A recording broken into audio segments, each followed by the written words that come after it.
প্রার্থী বাছাইয়ে নতুন বার্তা, আমিরে জামায়াতের কঠোর অবস্থান।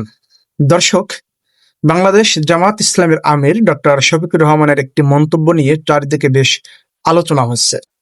তিনি স্পষ্ট করে বলেছেন যে সংগঠনের আস্থার জায়গায় কেউ আঘাত দিলে তার দিকে তাকানোর কোনো সুযোগ নেই। সেই সাথে প্রার্থী বাছাইয়ের ক্ষেত্রে তিনি প্রার্থীর হালাল রুজি, পারিবারিক ও সামাজিক অবস্থানের উপর জোর দিয়েছেন। অনেকের মতে এটি একটি বড় সিগন্যাল।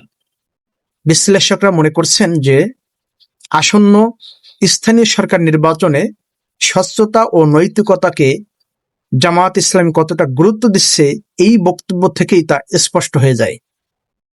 এখন আপনাদের পালা। রাজনীতির মাঠে এই ধরনের নৈতিক মানদণ্ড কতটা কার্যকর বলে আপনি মনে করেন? আপনাদের মতামত কমেন্টে জানাতে ভুলবেন না। ভিডিওটি ভালো লাগলে শেয়ার করে সবাইকে জানিয়ে দিন।